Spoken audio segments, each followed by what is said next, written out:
Great opportunity, too, to do it that opening Thursday night of the season. Everybody's going to be paying attention to what the Chiefs do against the Ravens. The flip side of that coin, and, I love a good stat that was hiding in plain sight, but I hadn't really noticed it.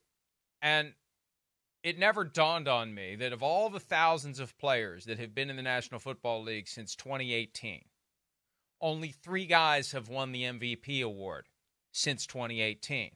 Aaron Rodgers twice, Lamar Jackson twice, Patrick Mahomes twice. 2 of those guys are getting together on Thursday night. Here's Lamar Jackson on the matchup with Patrick Mahomes.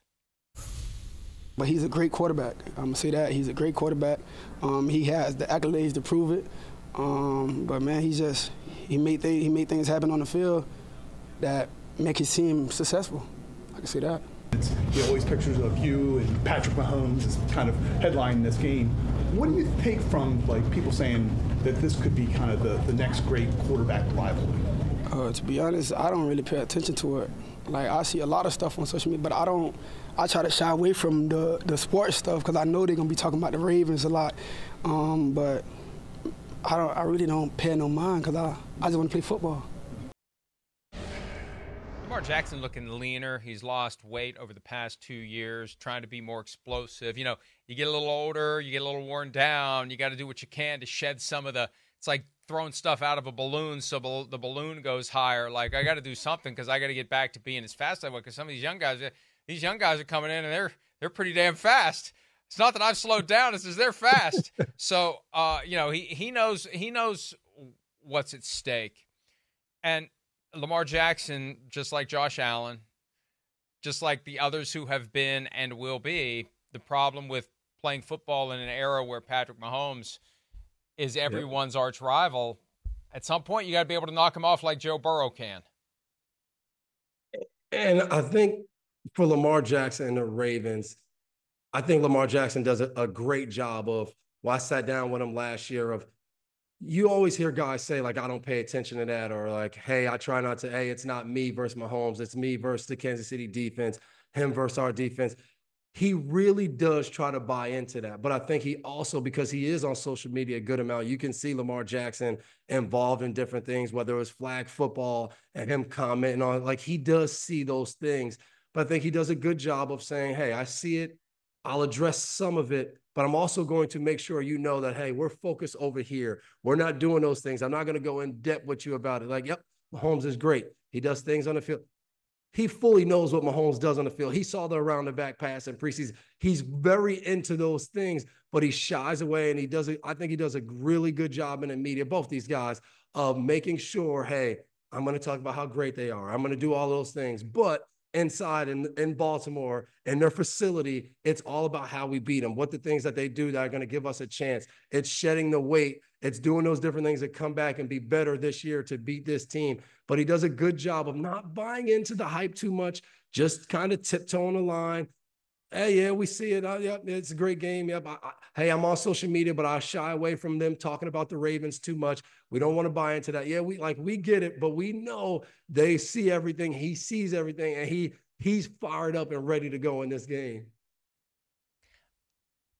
I have a vague recollection of one thing from last season from social media that he was aware of, very well aware of, something that one of us said, and not you, about what was going to happen to the Ravens in San Francisco. He was aware of that, and that's football related, and that was on social media, and he called me Mike Florist. Should I take him flowers Thursday night? I mean, we're going to be on the sideline, and I think usually for that game, it's the visiting team sideline when we're there in Kansas City. I should take him flowers since I am Mike Florist. You better be careful. I don't know how close you'll be able to get to him. So if you go out there with flowers, you better just be a little careful of different guys running at you. I always, when we're down there on the sideline, head is always on a swivel. You never know when someone is going to accidentally throw a ball your way. I'll take my gloves. I'll be ready. Be ready. I'll be ready to one-hand it. I'd rather one-hand it than one-head it. Hey, that might get you an instant call for a workout on a Tuesday or Wednesday. If you go out there with gloves and the ball's fired at you and you just out of nowhere drop the mic, snag a ball on the field. I could easily see Andy Reid calling you and saying, hey, Hey, Mike, we love to put you through a workout for the Kansas City Chiefs. I have seen enough from guys like Sims.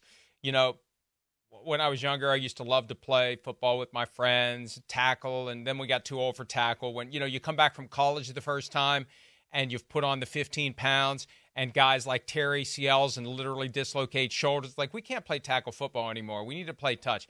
But, you know, you think you're decent, and then somebody who can really throw a football throws a football at you, and it's like, hey, woo, hey, what, man, chill.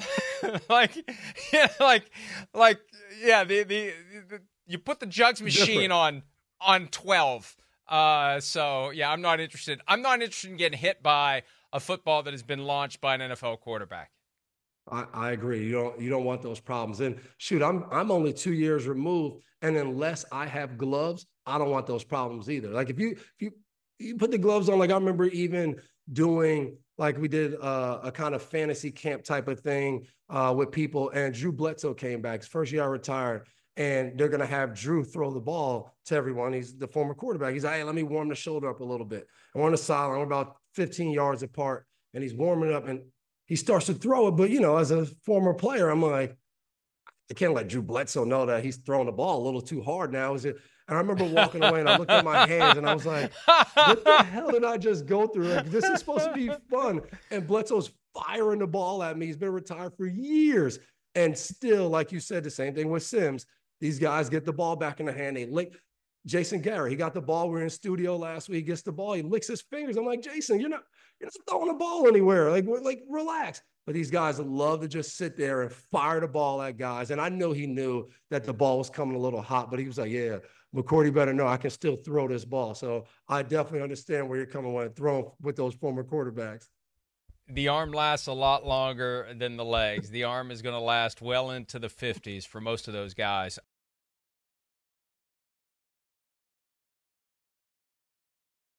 Hi, it's Mike Florio. Thanks for watching PFT on YouTube. Hit subscribe for the latest news and analysis from Pro Football Talk.